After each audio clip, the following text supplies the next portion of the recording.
Сайн байцгаана уу? Эрхэм хүндэт үзэгчдээ.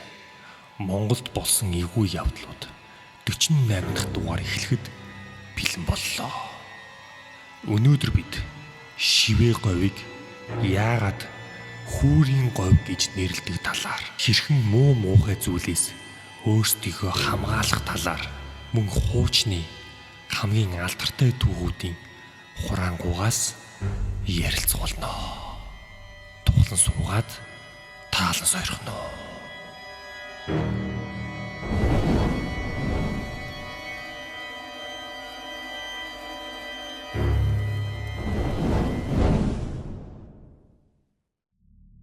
Зэ guys, Монгол болсон эвгүй явдлууд 48 дахь дугаарт тавтай морил өнөөдөр зэвүүн бэлдсэн байгаа. Та ид жуухан ойртуулаад халуун хүнжил дотроо ганцаараа эсвэл найз нөхдөөрөө олуулаа энэ хүү бичлэгийг үзэж байгаа гэж найдаж гин. За тэгээд ихний түүхээ хамтдаа сонирхцгоё.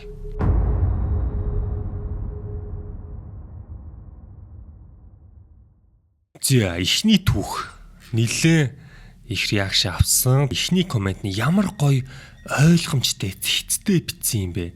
Сонирхолтой байлаа. Үнэхээр их баярлаа гэсэн коммент байна. Тэгэхээр энэ түүхийг бол унших шаардлагатай гэж бодож байна. Урагшаа шууд эхлэе. Энэ явдал 2008 онд болсон юм. Би хэсэгтэл хүнтэй юм ярихгүй л юунаас ч юм айж цочоод өмнөдөө шээждэг болсон байсан. Аав маань Чойрт амьдардаг. Харин ээж маань Улаанбаатарт. Аав 10 жилээ төгсөөд хууль сахиулах их сургуульд суралцахаар Улаанбаатарт ирж анх аав ээж хоёр маань танилцсан юмсан ч. Намайг төрөх үед аав маань 4-р курсээ төгсөж байсан. Нилээд хэдэн жил ээжийн аав ээж буюу эмээ өвөдөр амьдарсан бөгөөд хэдэн жил шаргуу ажилласны эцэст хоёр талын аав ээж хамаатан садангуудтайгаа нийлж шивээ говь гих суманд 3 өрөө шин байр худалдаж авч байсан. Тэр үед шивээ говь суманд цөөхөн хэдхэн байр шинээр баригдаж тэнд бид орсон гэсэн. Шин гэртээ ороод эхний хэдэн жил бүх юм сайхан байв. Аавын ажил бүтэмжтэй, байсгаал шагнал бэлэг сэлт гэдэг нь ер нь бол сумын хамгийн сайн цагдаа гэж хүн болон хэлдэг байсан гэж ярьж үлээ. Би гадаа их тоглох дуртай хүүхэд байсан. Хичээлээ тарж ирчгээд элс тоглоомын саад гээл гүйчихдэг. Өдөржин шахуу гадаа хүүхдүүдтэй өнждөг байлаа. Манай байрны яг эсрэг талд 3 давхар хуучны ганц байр байдаг байсан. Түүнээс цаашаа дандаа ашиглалтнаас гарсан балгас болсон хүн амьдрахаа болсон нэлээд хідэн байр байдаг байлаа. Хуучны байрнаас ганц үлдсэн л тэр байр юмсан ч. Нэг өдөр аав ажилласаа ирчгээд их л баяртай байсан ба том өрөөнд ороод цай унгаа ээжтэй нэг юм их удаан ярилцсан бөгөөд маргааш нь бидэхэд нүүхэр болов. За энэ их гогцоо гэсэн үг шүү. Яг юу ярьсан болж таарав? Одоо бодоод байх нэ. Тэр хуучны байранд орох талаар л ярилцсан юм шүү элэ. Болохгүй шүү. Битгий. Яагаад тийшээ орох болсон бэ гэвэл аавын ажлын газрын үйлчлэгч ихч тэр байранд охинтойгоо хоёулахнаа амьдардаг. Ганц охин нь 10 жилээ төгсөөд хотод очиж оюутан болно. Цуг явж амьдрна гэд тэр үеийн ханшнаас 3 дахин хямдхан зарна гэд аав түүнд нь олзуурхаад одоо шууд явъя байрий болсон байгаа юм. Хямдхан байр чи эвгүй штэ. Ялангуяа 3 дахин хямдхан байр гэдэг чинь 3 дахин илүү сүнстэл гэсэн үг штэ. Guys, хожим ярих нэ. Аавын санаа их зүв байсан байгаа юм. Тэр үед байр тийм ч хямдхан олддгүй. Бас аавын хідэн найзууд нь барилгын засал сайн хийдэг байсан болохоор тэр байранд ороод хитгэн сар засал хийгээд шин мэд болгоод зарах байсан бөгөөд энэ хугацаанд шин байраа хүн түрээслүүлэх байсан юм байна. Бизнес. Бизнес. Санаа нь бол зүв биш үү? 3 дахин хямдхан байр авчин. Тэр байраа засварт оруулаад үнийн өсгөчин. Тэг хоорондоо хуучин байраа түрээслүүлчихнэ. Ингээд яг 2008 оны 8 сард тэр байранда орохоор болов. Анхны олимпийн медаль авдаг үеэр штэ. Бээжингийн олимпиар. Гаднаасаа бол бялтаанд харцарч муудсан. Зарим айлд нь гал гарч байсан юм уу гэлтэй балкон харалсан байв. Манай орсон өрөө, энгийн 3 өрөө, 0 галтогоон тусдаа, том зочны өрөө, нэг жижиг өрөө байв. Орж ирсэн эхний өдрөөс л эхэлж надад их сонин, эвгүй мэдрэмж төрдөг байлаа. Засварын дуу чимээ, тамхины үнэр, бас 0-д суугаад хин нэгэн юм шивнээд байгаа юм шиг санагддаг байв.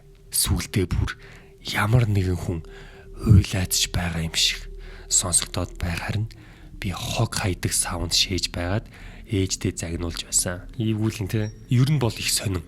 Аав ээж маань ер хэрэлддэг хүмүүс байсан чинь байнга л хэрэлддэг болсон. Аавын ажилч амжихгүй байна гэд үргэлж уур хуцаартай. Заримдаа бүр согтуу гэртээ ирдэг болсон. Ингэж явсаар 10 сарын дундуур байрны засвар дуусч шинэ байрны найр хийхэр болоод манад нэлээд олон хүмүүс ирэв. Ихэвчлэн аавын ажлын газрын хүмүүс байсан санагддаг. Өдөржин найрлаж шүн болоод явх нь яваад аавын ажлын 2 ах, ээжийн 1 найз гээд 3 хүн л үлдсэн байв. Би ч чихэр жимс бэлэг сэлтгээд л бөөн баяр байлаа. Цаг хэд болж байгааг мэдээгүй ч ямартайч орой болсон байлаа. Аав ажлын ах гэртээ харна гэд нилээн согтцсон байв. Тэр ахыг аав машинаараа хүргэж өгөхөр болов. Харин ээж найзтайгаа төв рүү дэлгүүр орохоор болоод аавын ажлын ах намайг харж үлдэхэр болов. Нэрийг нь Шугар гэд байсан санагдчих. Ээж найзтайгаа гарсны дараа Шугар ах би засахаар 0 оров. Нээх удалгүй тэлээгээч гүйц татлгүй гараад ирв. Тэгснэ. Ахын дүү яагаад үлсэн юм? Би нөвцсөн юм уу? Айсан юм уу? Гэт намаа шалгаагаа залхаа байжхав. Би юу уйлаагүй байсан. Тэгээд ахаа би уйлаагүй штт гэсэн чинь хутлаа ахаараа тоглосон юм уу гэд инээхэр нь би юу ч яриагүй. Тэгснэ ширээн дээр байсан шилтээ өөрцөний нэгийг авч ийцнэ. Ах нь машина түүчгээ марцсан байна штэ. Яг доор байгаа. Дотор нь бас төрөвч байгаа. Ах нь гяс гарчгаад ирээ. Хаалга онгорхоо байлгаж бай гэд амандаа буснаад гараад явчихв. Би балконы наан зассан том ширээн дээрээс 9 бусын амтан шилж идээд зогсож байтал гинэд хаалга тас хитл хаагдаад балконы зог маш том онгоогоод салхит нэв салхилаад ирэв. Би ч дотроо Шугар ахыг орж иржтэй. Яасан хурдын юм бэ гээл бодож байлаа. Тэгсэн юу ч дууралгүй 0-ийн хаалга онгоолгоод орчив. Хэсэг хугацаанд чимээгүй байж байснаа сулхаан дуугаар мишээдж байгаа юм шиг, уйлаадж байгаа юм шиг сонсогдож эхлэв. Би үүдний харанхуй коридорт байх 0-ны хаалга руу гайх зэрэгцээд хараа зогсож байтал хаалга нь маш айж ухнаар ямар ч чимээгүй онгоосноо нэг хавхар хувцтай хүн маш хурдан хөдлөөд гараад ирсэн. Би айгаад хөшчихсөн. Гэтэл балконы том онгоосон цонхоор бас нэг юм хараад бас нэг хар юм гулсуураар гулгаж байгаа юм шиг гулгаад ороод ирсэн. Би жоохон байсан ч гэсэн тэднийг хүн биш гэж бодож байсан. Бас маш их айдас бүх биеэр минь тархсан байлаа. Тэр хоёрыг яаж гэдгийг нь мэдэхгүй нэг л мэдхэд ард минь гарчихсан.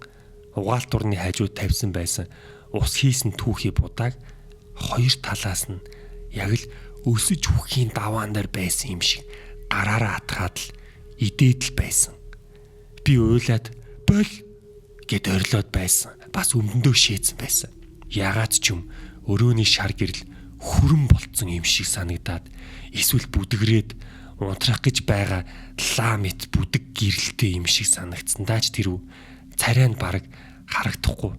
Зүгээр л нүдэн том хар нүх уруул нь хөрсөн шүдэн яг л харандаа шиг өнгөтэй байсан. Түүхий будааг маш муухай идэж байсан. Чанга дуу гаргаж шарх идэл муухай дуураад идээд л байсан. Би гүүгээд гараад явъя гэсэн ч хөдөлж чадахгүй димийл уйлсаар байлаа. Цагаад бол хөдөлж чадахгүй гэж яг л нэрэ үнэн юм биш үү те. Олон цоцгойл төр ингэж гарч ин да. Тэр үед би үнэхээр их айж байсан. Аз болж нөгөө ах маань хаалга саваад орж ирээд над руу гүүгээд ирэв. нус нулимснанда хутгалцсан намайг хараад мөрнөө сатгаад яав ив гэхэд би тэнд гэд хэлээд эргээд хартал тэр юунч мэддэхгүй юмнууд агаар мэт алга болсон байв. Нэг мэдхэд аав ээж ирчихсэн. Юу болвоо өвөр минь яав ив гэд байж байсан. Би юм хэлэх гэтэл ухаан санаа интинд ороод ээрч муураад ярьж чадахгүй байсаар унтаад өгсөн байсан. Маргааш өглөөс ирэхэд аав ээж хоёр хажуу суучихсан. Миний хүү өчигдөр яасан? Тэр ах нь миний хүүг айлгсан уу? Энтергээд баах юм асуу. Би ч жоох үгэд сайн ойлгуулж хэлж чадахгүй байсаар болохоор цонхоор мангас орж ирээд будаа ийцсэн. Намайг айлгсан гэж хэлсэн. Тэгсэн чинь аав шүн ганцаараа үлдээд айсан байна. Хүүхэд яах гэж ганцаараа нь үлдээдэг юм энтергээд бөөн хэрүүл жоон хүүхэд байсан болохоор тэгсгээл мартцсан. Харин дахиж ганцаараа нойл ороогүй. Тэгсэн ээж тэр оройн агшаах гэж тавьсан байсан будаа нь хөгцрөөд юу ч харлаад заваан болчихож ямар сони юм бэ? Бараг нэг ч хоноогүй дээ пүүпа гэж явцсан. Биш дотроо айцтай байсан ч юм хэлж чадаагүй өнгөрсөн.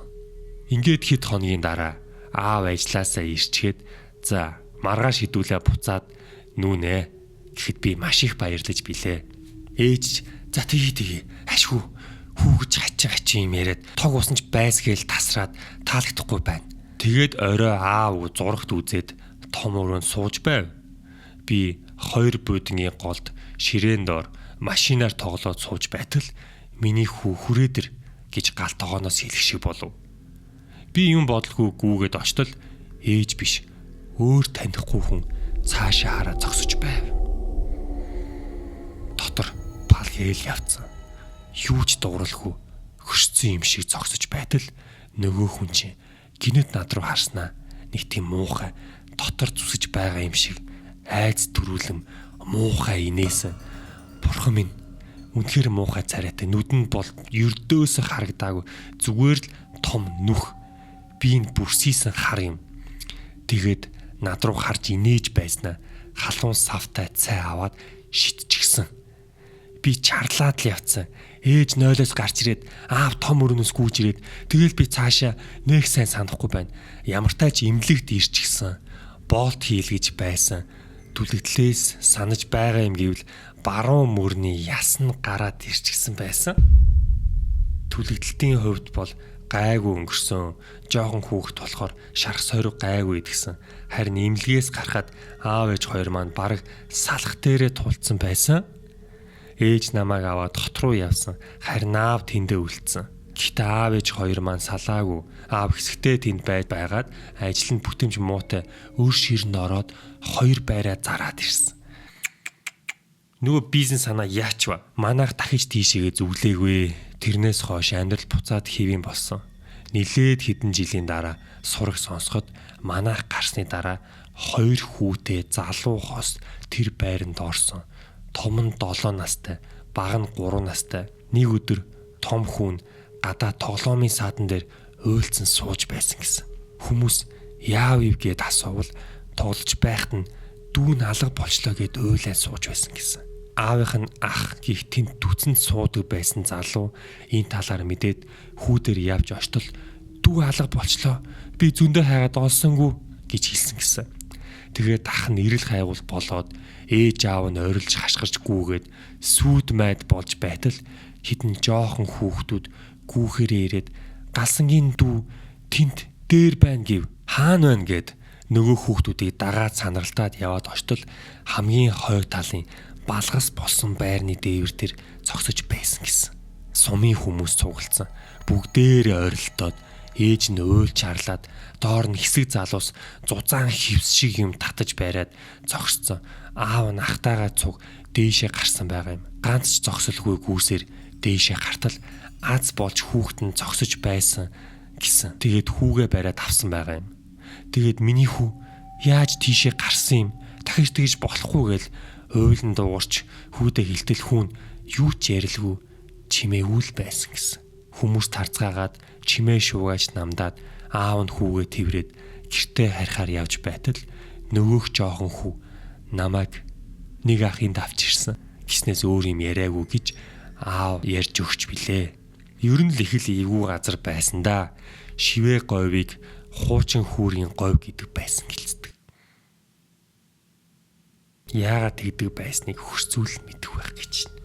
What? Шивээ говийн уурхай гэж бас байдгүй лөө. Хуучин хүүрийн говь. Ямар аамри. What? Энэ ямар сони? 100 ам өргөцсөн эхийн дурсгал зориулв 1979 он гэж байгаа байхгүй. Хүүрийн говь гэж нэрлэдэг шалтгаан юм баг та. Бууралт хүүхийн өлий боржго нутаг сэвхүүлийн говьд сэг хүүрийг зөөлсөн юм гэсэн. 100 май буюу 100 май гих дурсгалт газар бий. Халх ойрдын дайны үед ихэд зохигдсон галдангийн цэргийн нэгэн анги боржгоны ноёнд өш санаж 100 жирэмсэн эхийг өрлөж ивүтгсэн домогтой. Халх ойрдын дайны үед ихэд зохигдсон галдангийн цэргийн нэгэн анги боржгоны ноёнд өш санаж 100 эхийг амин хорлцсон юм. 100 май гинэ. Ихсийн нүрийг симжээр нь бүтээсэн, ихсийн уургийг амьдаар нөрлсөн, илээ хэрээ нүдийг нь тоншилсон, эртний домгийн хар сүдэр, инлэнд талын хэрэгсүүр 100 май, иви, ингэртэй нуусан түүхийг галсангийн лай бүүвэ, ойлох дуу чулуунаас нь сонсдох, улаан цус элснээс намтагдах, халх ойрдын жигшин тулааны мөр, хаан Чингисийн улс туулах сэтэрсэн өр, ээрэм талын хэрэгсүүр 100 май, иви, илгэндээ өвсөн үнний хувирсан царай бүүвэ 100 нэг сонит нэг муу ёрын тарин уншиж байгаа юм шиг шүлэг бай тээ. 100 туулгар эхийн амиар төсөн домог, зулаан битүүрэг үүрсийн уураг шингэсэн хөрс шорвог, мисний ирээр сэглэгдсэн хөшрлийг итүгийн дэлхий үлгийдвч мөснөөс хүйтнэр өлөнгөрших хүн араатнууд хിവэрэл цусан яргалалт цаг хугацааны ой санамжийг нээх юм зөвдөл мэд хүмүүн төрлөختөнд цадаагүй одоо ч өөртөө махалсаар илэнгэр хөндийн хэрэгсүр 100 май иви эргэж амьдралыг зохиодгүй үний зай бүүэ ямар амар шүлэг вэ 2020 оны 2 сарын 5 сэвхүүрийн говь 100 май гэд ямар сонин түүх вэ те энэ түүхийн талаар анх удаа сонсч ин 100 эхийг золиослсон юм уу ингэнэ энэ бүр нэг боржгон сэцэн банкын хошууны толбич дээр мэдээлэл байна жорх галдангийн 1688 оны аян дайны явцад хасаг хотон цэргийн яргалалд халахын 100 жирэмсэн эхийн аймаглан устгасан орон газарт босгосон сэрэмжлүүлэх хөшөө алсад чойрын богдуул гарагдана. Ямар амар юм бэ тий 1688 он гэлэрч одооноос нэлээл дээр үед л байна л да. Ойрдууд халах эхчүүдийг алсан гэсэн үг ноёдын тулаанд энгийн ардлах хохирох юм да. Гамин шүү ойрд халах хоёр бол биш гинэ. Ингэж наадах чинь халах ойрдын тулааных бишээ. Хүрээнээс хөөгцсөн гамин цэргийн үлдэгдлийг Богд хааны баяр гүний цэрэг ардаас нь хөөж ирж энд бүгдийг нь устгасан гэдэг. Тэгээд дагаж явсан 100 гаруй эм согтыг хятадуудыг дагаж явсан хятадын хүүхэд тээж цус бузарсан гэж яллаад бүгдийг нь устгаад газар булчаад явсан гэдэг түүхтэй шүү. Эсвэл хятадын эрлээс тагнуулууд монголчуудын хооронд хагаралтуулах зорилгоор хөшөө босгож цуу тараачаад явсан гэдэг ямар сони. Нутгийнх нь ном дээр л ингэж бичсэний хуваалцсан юм а би бол сайн мэдэхгүй л гэж байна. Наадах чинь зохиомол цуурхал шүү. Халах ойрдыг хагалдуулах хятадын үлдэгдлүүдийг өшгөрсөн сэтгэлээр үүсгэсэн цуурхал. Энэ түүх саяхны түүх Богд хааны баяр гүний өвөр Монгол цэргийн бүлэг хүрээнээс цугцсан гамингуудыг мөрдөн дагаж устгаж явсаар энэ газар бүрэн дуусгаж хамт явсан монгол эмэгтэйчүүдийг их орноос урвсан хэмээн цаазалж булчаад явсан түүх байд юм а. Галдан бошигтын түүх бол худлаа шүү. Монголчуудыг хооронд үзэн ядуулж хагаралдуулах хорон ажиллагаа гэж харагдаж байгаа гэж. За ёстой мэдэхгүй. Ямар ч л байсан 100 эмэгтэйг золиослсон тий хормолон устгасан гэж аимшигтай. Энэ үйл явдал нь тухайн үеийн боржгон сэцэн банкын хошуу буюу одоогийн Говь Сүмбэр аймгийн газар нутгад болсон бодит түүх юм билээ. Тиймээс хуучны хүмүүс тэр хавийн газар нутгийг хүүрийн говь гिचдэг юм аа гэж штэ. Амар хэрэг байна да. Хүүхдийг нь хорлох санаатай бийцэн чөтгөр шүүсэн байсан юм шиг байна. Угаасаа муу юмтай газар цаанаасаа л хүн өвдөж хавдаад ажил төрөл нь бүтэхгүй хэрүүл маргаан чих гардаг гэсэн гэж. Шивээ говь худаг усны өрөмдлөгөөр очиж байсан. Шүн унтахгүй шүнжин хардаар зүудэлдэг байсан шүү гэж. Ер нь эвгүй газар байна тий. Шивээ говь сонирхол газар байна лээ. Шивээ говь нүүрсний компани дээр томилтоор очиж 2 хонсон. Шивээ говь гэх газар буудлын дээр ер нь байхгүй. 2 давхар урт улаан байшинд нэг буудал маягийн юм тэнд байрлах хүнч байхгүй. Дотор тална гээд бас хөгийн юмнууд байсан шүү. Арай гэж 2 хонж билээ гинэ. Гэтэ юм бол өстой мэдрээгүй л гэж. Эвгүүлэн тий. За эвгүүлт түүх байна. 10-аас easy 8 өгөхөр байна. Манайха анхаарлаа сонсч ороо нэг аюу гоё юм дуулгаадах юм. Цаан чинь Unitel-ийн 20 жилийн ой болж байгаа шүү дээ. Тэгээд цаадуул чинь ер нь нэлээд хоншоорт урамшуул зарласан байна. Юу вэ гэхээр бүх хэрэглэгч гэр бүлүүд бэлэг өгөхөөс гадна 20 гэр бүлд супер бэлэг өгөхөөр бэлдэж байгаа юм байна. Тэрхүү супер бэлгүүд нь Active Garden-д цоош нь 55 м2 2 өрөө байр. 2026 оны цоош нь RAV4 автомашин. М-банкны 10 сая төгрөгийн хадгаламжийн эрх. Univision-ы 10 жилийн эрх гэх мэт ер нь нэлээд даацтай бэлгүүд байна. Тэгээ бүр гоё нь юу вэ гэхээр эдгээр бэлгүүдийг зөвхөн Unitel хэрэглэгчд биш бүх операторын хэрэглэгч нар авах боломжтой. Яаж оролцох вэ гэхээр аюу амархан. Unitel, Toki, U-Point 3 аппликейшны аль нь ч байж болно. Нүүр хэсэгт нь байрлах супер бэлэгтэй 20 жил гэсэн баннер дээр дараад бэлэг авах гэсэн энэ үйлдэлүүдийг хийхэд л хангалттай. Жишээ нь Family Group үүсгээд гишүүн нэмбэл супер бэлгийн эрх 2 ширхэг 1 сая хүртэлх хадгаламжийн эрх групп дундаа ашиглах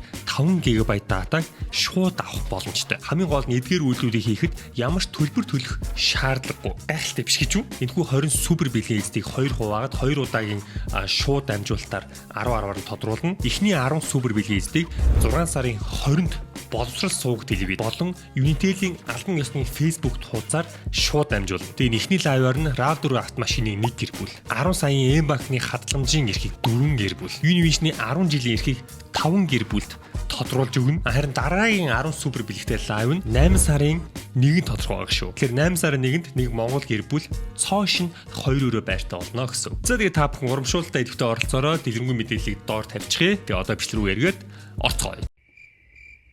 Guys. За дараагийн түүх. Ингэнэ маш хувийн мэдээллүүд учир нууц аккаунт үүсгэж байгаад бичлээ. Хин юм бол химээ хайхгүй байхыг хүсье.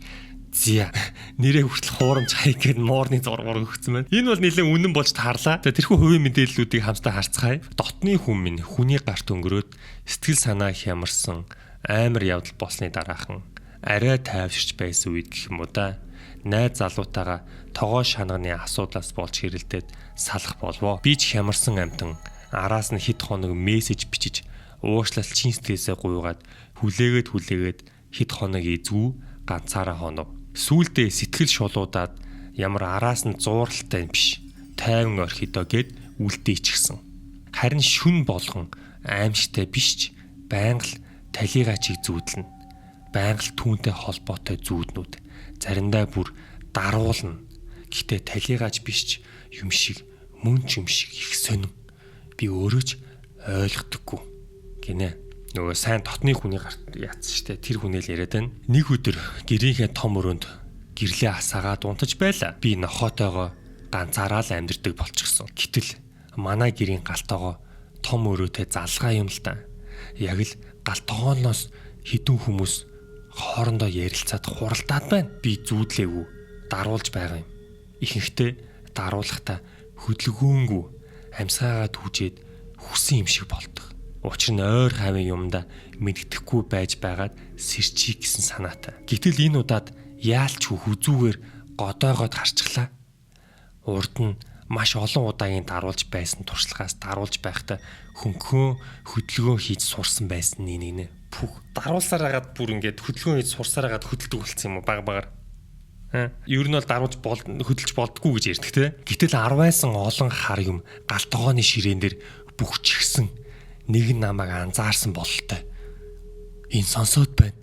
Энэ бидний харж чадаж байна гэд бахирсан сүүн гэрхтэй хүний хоолоогоор орилох шиг болсон. Нөгөө хэд нь Зарим нь ханны цаанаас наашаа үсрээд, зарим нь шууд наашаа хараасан. Бараг худалч хүнд хориод юм.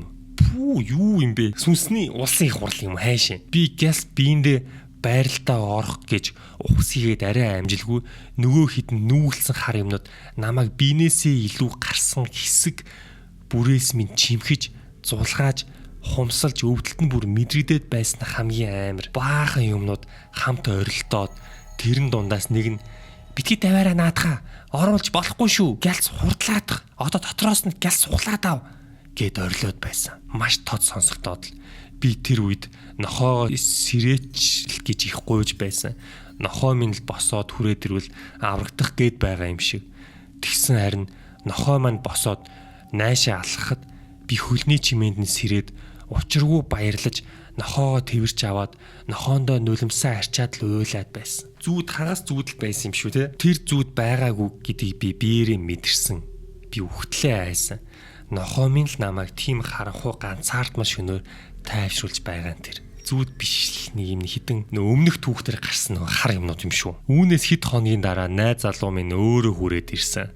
Би ч энийг хэлээгүй байтал миний дотор маш хүчтэй муухайж баслалт өгч үхэнгээ алдаж байсан.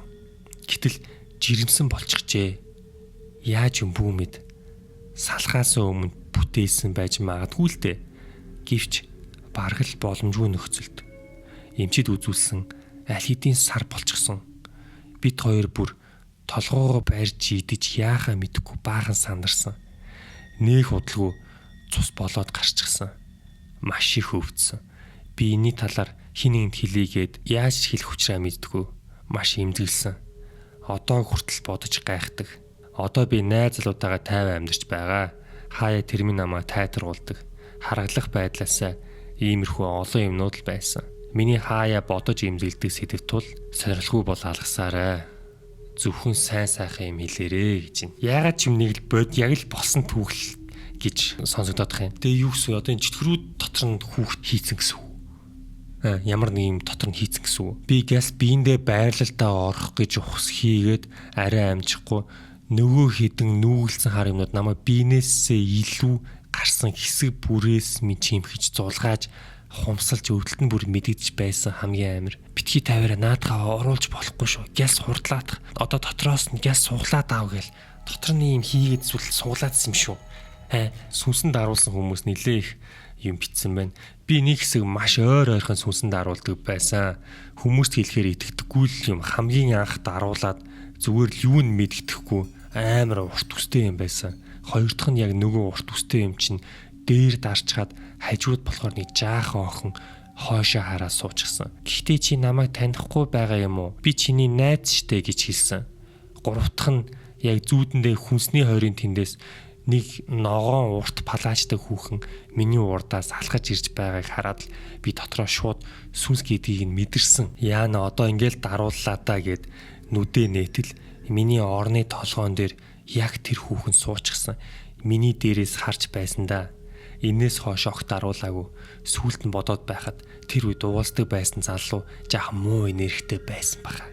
Хамаг сайн сайхна тэр үед л хов соруулчихсан юм шиг санагддаг та. Пүү ямар амар юм бэ те. Хүнд хэлбэл итгэхгүй биеэр үзэж байж л итгэнэ. Намайг бүр нэгэнд би айсандаа хөөсөн гэрээс итгэсэн муухай сууршмал юмнууд гिचгээд гараад явчих гэж хэлээ. Ёо. Ямар зэм үү те. Айсандаа хөөсөн юм гэрээс тэгсэн чинь муусай сууршмал юмнууд гिचгээд гараа ирсэн. Амар. Биеэр үзхийг нь мэдэрсэн. Хаяа зүгээр л ороод ирчгээд авах юмаа авчгаад яваад өгдөг юм байх та. Хин мэдхүү сууршмал гэдэг нь юу гэсэн ч үгүй өөртөө гүйдлгээд мэдэж байна ч гэсэн үг юм уу гайхал байдیں۔ Царай зүс бихаа одоо хүртэл тод сандаг гинэ. Ямар зэм үү те. Гүйдэл гэдэг чинь гүйдэг хөдөлдөг гэсэн үг штэ. Сууршмал гэхлээр бидний хэлээд байгаа юм шүү. Маш олон жил даруулдаг байсан. Хажууд хүн рүүгээ ойрлж чарлаж намайг сэрээгэж гисэн ч хинч намайг сонсохгүй хурууга хөдөлгөж сурсан. Бас хилээ хазаж өөрийгөө удирдах сурсан. Юу стресснээс болж даруулдаг юм байна лээ. Манай их их хил хамтай байнга надад хов ярьж хэрүүл хийж намайг хадмуустай тэрслүүлж их л зовоодог. Тэр үеэс маш их сэтгэлээр унаж үххийг хүсдэг байлаа. Тэр ихч маань явснаас хойш би хар дарахаа байсан да. Харж байгаах таад ер нь бол муухай энергитэй хүмүүстэй уулзаж ингэж яхлаар таруулаад байгаа байхгүй. Яг стресстэй бас холбоотой, шинжлэх ухаантай бас ингэж тайлбарлаж болох бах. Гэрээ цэвэр ариун байлга, ойр ойрхон гангаар утаж бай. Бохир аяг шанах бүг байлга. Заавал угааж хонохтой бөөд үзүүлж хамгаалт хийлгэх зүү гэртээ бас хийлгэх гэж байна. Guys, өнөөдөр хүн болгон гэрээ цэвэрлээрэй. Окей? Аяг шангаа угаагаарай. Яагаад гэвэл түшиг ах хэлсэн гэрээ заяа. Түшиг ахын түүхтэр гарсан аяг шангаа битгий угаахгүй хонуулжээ гэсэн гэдэг. Бохир юмнаас ер нь бол тэгэл муу энерги үүсдэг. Бас ялгаа байхгүй. Энэ ер нь бол анаа ахаад даруулах гэд байвал юуны магад ган гарц уугуулах сайн юм байна лээ шүү. Бас харгана гээд өвсч билүүнийг ургамал гэртээ аваад тавьчих сүнс өдр ойртож чадахгүй гэсэн бас орой унтахта хувийн савнд ус дүүргээд хажуудаа тавиад унтчих. Ус чи өөрөө шингэгч бодож штэ. Ус руу шингэждэг гэсэн үг. Бас босхон дээрээ даав сэтэр цацвал зүгээр байдаг гэсэн. Пүүх. Тэгээд бас сэтгэл санаагаа тайван байлгаарай гэж байна. Энэ огт Иесус Христ шүтдэггүй мөртлөө шүтдэг найзынхаа зөвлөгөөг нэг удаа дагаж сатан зайл гэж чүүчээ арай ядан эвлүүлж хилтэл тасхаар байсан орчин цэв цэлмэг хөх тэнгэр цэлгэр уудам ногоон тал болон хуурч үлээ. Тухайн үед зүүдэндээ диваажин гээш ийм л байдаг байх тал гэж бодогдсон. Дуршиж үзнэ өнөөдөр заавал даруулнаа. Юу амар нэр. За энэ нэлээ сонирхолтой түүх юм шиг байна. Бүгдээрээ сайн уу? Үзэгчдийн хүслээр гэдэг шиг уншигч та бүгдийн хүсэлтээр үхэх нас нь болоогүй байхад гинтийн зүйлээр нас барсан хүний сүнс тогшин чөтгөр алмас болж хүний амьд хүрсэн талаар бичнэ.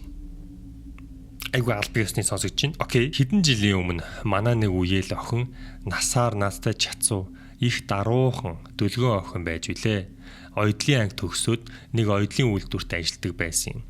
Ажлаа тараад дүүгээ цэцэрлэгээс наваад гэртээ харна. Гадуур орж гарах гэж мэддэггүй охин байлаа. Нэг орой эгчийг ажлаа тараад гэртээ ирэхэд дүү охин ирээгүй байж ганц хоёр найз руу залгаж асуусан мэдэхгүй гэж. Маргааш өглөө нь ихч ажилдаа явах гэж байтал дүү нь орж иржээ. Ихч уурлаж чи одоо эмэгтэй хүүхэд байж хэлж ярихгүй хаана онцоод ирж байгаа гэхэд чамд ямар хамаатай гуцаад байх юм гэж гин. Окей. Ихч ингэж хэлэх байтугай уурлаж байхыг ч харж байгаагүй учраас их л зочирдож чи ямар амар юм бэ? Яаж хаад ирж байгаа гэж хэлээд гараад явжээ. Ихч орой ажлаа тараад гэртээ иртэл дүү охин галзуурчихсан. Орон дээвэр гарч гүйж хин нэгнээс цухтаад намайг алах гээд байна, барих гээд байна гэд хашгичаад хан майжаад үсэрч цогчоод байж гин. Ихч айж гайхах зэрэгцэж үздэж хардаг нэг найз руугаа залгаж хилтэл найз нь одоо яваад очие гэж төд бодлого найз нь орж ирээд босхоор нь алхаад л ямар ч хөдөлгөөнгүй болчихож хэсэг зөсөж байгаад шууд гараад явчихж хитэн минутын дараа найз нь ихч рүү залгаад сагнаа гэд ургамал олоод өөгөл гэж ихч сагнаа өгүүлэхэд дүү охин нь тайвширч унтаад өгчээ. Энэ хооронд ихч найз руугаа залгаад юу болоод байгаа талаар асуугаад дүүгийн чинь мөрөн дээр их тогширсон эмхтэй хүний сүнс бүр алмас болсон айхтар зүйл гараас суучихсан. Толгой дээрээс нь хумсаа шигтгсэн байна.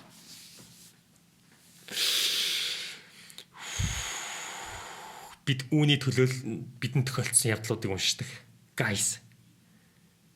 Ямар амар юм бэ? Иймэрхүү сүнс сагнаа өвлөхөд хүчин сулардаг юм. Ингэж байгаад хальтал хумсаа дүүгийн чинь толгоноос суулгах юм бол дүүгийн чинь 8 насыг авч үлдэх гээд байна гэжээ. Энэ байдлаар хит хоноход хүчин суларч байсан ч хумсаас суулгахгүй байсаар байгаад амийг нь аваад явсан. Дараа нь сонсоход манай үеэл эмхтэй найз нь жирэмсэн төрөх гээд өвдөхт нь манай үеэл аваад эмнэлэг дээр ирсэн тэнд байхдаа айж цочирдох зүйл хараад зочролд орохт нь тэр муу сүнс толгой дээр нь гараад суусан гэсэн. Бач юу нэ дараа нь сонсоход манай үеэл эмхтэй найз нь эмхтэй найз нь жирэмсэн төрөх гээд өвдөгт нь манай үеэл аваад эмнэлэг дээр ирсэн тэнд байхдаа айж зочирдох зүйл хараад зочролд орохт нь тэр муу сүнс толгой дээр нь гараад суусан гэсэн имлэг дээрээс авсан сүнс юм хайшин. Муу юм толгой дээр гарч байгаа. Миний бодоор иймэрхүү зүйл ин тэндээс сонсож ярьж байдаг нь хизээ нэг үед ийм зүйлтэй таарахад жоохон ч гэсэн мэдлэг болох юм байна гэж боддог болсоо гэж байна. Сагнаа гэдэг ургамлыг болохгүй бол. Энэ ихтэй тэгээд нас орсон юм шүү дээ. Амийг навцсан гэж ямар хэцүү юм бэ? Төрөх имлэг дээр тогширсон сүнстэй таараа дагуулчихсан гэсэн үг гэж харин тийм юм шүү байгаамаа гэж байна. Илүү хүчтэй бөө удганаар гүртэн хүмүүсээр хурдан явах байжтэй хараал буугчдгэр хэр баргийн арцгаан хомоол өвс өгүүлээд арилдахгүй юм байна лээ. Илүү хүчтэй боловсрч хүчрхэгдсэн сахиус тэнгэрүүдээр суг татуулж дахиж ирэхгүй болхөөж явуулдаг юм байна лээ гэж. Энэ түрүүний комент бичсэн хүн биш те. Ийм болчтой хүн ч сүнснээс мэдээж айхгүй нь ойлгомжтой л доо. Тэр алмас болсон сүнс нь зуурдын өвхлөр нас барсан эмгтэй сүнс байсан юм уу л гэж харин тийм болоод бүр тогширсан юм шүү те. Тэгж ойлголоо. Сагнаа арт түүний ач тус гээд бүр мэдээлэл оруулсан байна. Үнэр тансаг, таван тансаг цаанаасаа шингэсэн маш олон эмийн ургамал орсон байгалийн хүчрхэг энерги шингэсэн онгодуудыг жинхэнэ огшоодог тэр нутгийн брэнд Сагнаа арц гэж байдаг гэж шин. Окей. Шууд гэртээ арц утмаар санагтлаа авч шүү. Арцаа утцгаа. Guys, аягтайгаа угаацгаа. Гэрээ цэвэрлцгээ. Окей. Улс даяараа өнөөдөр хамтдаа ариутгах болно. Тэгвэл Улаанбаатарт Монгол улсад ганц сүнс байхгүй болох хэдүүлээ өнөөдөр арцаа уулцгаая. Окей. Өнөөдөр бол ариуслын өдөр шүү. За энийг сонирхолтой пост байна. Группийн админы пост байна. Шүний мэд гişүү дээ. Нэг санаанаас гардаггүй манай группийн хид хідэн алдартай болсон явдлууд байдаг. Одоо бодоход 14-өөс 19 оны постууд их чанартай байжээ санаж бич. Тухайн үед яг ид үе байсан баг. Тэрхүү үйл явдлаас хідүүлээ санацгай. Хидийн хідүүлээ ярилцсан байна. Тэг харъя за. Нэг залуу өвөл шүн машина гаражнда тавьчихад гаражны хаалгаар хаах үедээ машиныхаа доод хэсгийг харах үед нь 4-5 насны гэмээр эрэгтэй хүүхэд машин дотроос нь өөдөөс нь харж байсан гэдэг. Гинтийн цочирцсондоо хаалга шууд түгжээл явсан гэдэг. Маргааш нь юу ч олдоогүй машин дотроос. Йоо. Шүн машина харахаас айжлаа. Энийг саяхан яриаг юм биш хэдүүлээ ярьж байгаагүй пост байна. Хоёр дахь нь найз охиныхоо ажилдаг караокед найз залуу нь ажилтан тарахаар нь авахаар очиж шүн дунд бүх хүмүүсээ гаргачаад хөнгүү нэг бүдэг гэрэлтэй өрөөнд тэрвэлдээ сууж байх үед нь эсрэг талын сандал дээр эрэгтэй хүн суугаад хараад байгаа юм шиг харагдаж найз хүнд нэгж байна. Тэгээд найз залуудаа хоёулаа гарах уу гэсэн шууд тгийгээд түүжээд гарсан гин. Гарсны дараа хоёулаа сандал дээр эрэгтэй хүн хоёулыг хараад сууж байсныг харснаа мэдлэлсэн байгаа юм. Энэ бас зэвүү юм ээ. Энэ минь хаана исэн? Би нэрсээ уншиж байгаа бүх түүхүүд биш. Тэр жаахан хүүхэд харагдаг буудлыг нэлээ хэдэн хүн бичсэн байдаг. Зарим нь бүр хосоороо харсан гэж бичдэг. Гол харагддаг хэсэг нь өглөө үүрэр хөшгөний ард жаахан охин нүрээ ил гаргаад зогсож байдаг. Тэгээд босоод очихоор хөшгөний ард орчихдог. Хөшгийг нь ярахаар байхгүй байсан гэлцдэг. Энэ нөгөө хэдүүлгийнх нь ярьсан буудал мөн үү? Тэр нэг саяхан сүүлийн хэдхэн дугаарын өмнө нэг ярьсан санагдах юм. Энэ баг мөндөө. Цус ойртолтын түүхүүд их хийвүү. Төрсөн ах トゥ хоёр суугаад сум багаасаа бүр хөнгүү газар хол очоод нутгалсан. Гарсан хүүхдүүд нь хөлгүү гар дээрээ явдаг, хилгүү бүгд ижил төрхтэй хүний яриаг ойлгодоггүй. Жижигхэн биетэй гэх мэт эвгүй нэлээд хідэн түүх байгаа бах. Дээр үе Сойролтой холбоотой нэг ганц хоёр түүх хэдүүлээ ярилцсан. Гэтэ яг энийг бол бас уншаагүй санагдаж байна. Тэрсэн ах トゥ хоёр хол очоод хүүхэд гаргаад тийм юу бол нийт зэвүүн түүх байна те. Айлын хоёр охин өрөөндөө унтаж байсан коридорт нь том эрэгтэй хүн яваад хоёулаа аава гэж орилоод аав нь унтлагын өрөөнөөсөө гүйж ирээд коридорт очоод чимээгүй болсон гэдэг. 2 сарын дараа аав нь өнгөрсөн байдаг. Учрыг нь тайлсан аавынх нь ах нь өнгөрөөд 49 хоног дээрээ дүү дээрээ ирж охид орилж аавыгаа дуудсан. Аав нь ахыгаа хараад сүнсэн зайлаад тэр чигтээ явсаар байгаад үүд болсон байдаг. Энэ ямар амар түүх. Энэ түүхийг яг оргоор нь уншвал зэвүүнтэй өгнө. Энэ ихтэй амар юм ээ тий. Андуураад ааваа гэж орилсон чи аавынх нь ахынх нь 49 хоног нь болж исэн. Уг нь бол ингээд ирсэн юм байна штэ. За дараа нь санаанд үлдсэн постнуудаас оруулаад завтай үедээ өнөөдөртөө хангалттай байх нэмжлэхэд нэрээ бүгд Монголд болсон явдлууд шүү гэж амар юм те. Ингэж нэгдүгээр түүх нь миний түүх. Өвөл шүн гэдэг нь үнэн. Төмөр гараашнд машины тавиад бүтээгээд яндангаа бүглэх гээд тонгойсон чинь машин доороос нэг сонин тасгаар нүстэй эрэгтэй өгөөд өөдөөс хараад байж исэн. Гинэд цочирцсондоо юу ч дуугарч чадалгүй машинаа гүйцээж бүтээгээд гараашаа хаа түүжээд гэрлүүгээ чавцсан гинэ. Гэхдээ би эмхтэй шүү гэж байна. Окей. Энэ ямар зөв вэ? Хоёр найз шоудаж явж байгаад найз нь баарнаас хоёр хүүхэн тагаж гараад булан эргээд явсан камерт бичгтэж үлдээд ор сургаггүй алга болчихдог. Аргаа бараад үздэг хүнд үзүүлсэл завсрын ертөнцид гатсан байна. Хоёр альбин аваад явжээ. Хизээний цагт эргэж ирвэл юу ч битгий асуугаараа гэсэн. Найзыгаа олохороо пост хийн гээд дуустдаг бичвэрийг огт мартаж байгаагүй. Хизээ найзыгаа олсон гээд пост хийх юм бол гэж хүлээдэгтэй. Ямар зөвүүн те. Энэ түүхүүд хаана байсан юм бэ? Энэ баг хэдүүлгийнх нь бичлэг хийж эхлэх үеэс өмнөх үеийн түүхүүд юм шүү. Зэ хуучны зөвүүн түүхүүдээс хэдүүлээ харлаа. Ер нь бол зөвүүн түүхүүд вэд юм байна. Дийлэнх нь хэдүүлээ уншаагүй байна. Хамгийн сонирхолтой нь юу гэхээр нэлээд доошо гүйлгүүл байгаа юм болов. Дараа бүр нэлээд доошо гүйлгэж хайхаас. За guys, өнөөдрийн түүхүүд таалагдсан байх гэж бодож гин. Тэгээд та эзэн сэтгэлдээ доор бичээрэй. Бүгдээрээ лайк дарж ирцээ бүтгүүлэхээ мартав. Тэгээд дараагийн бичлэгээр уулзлаа. Түр баяртай guys.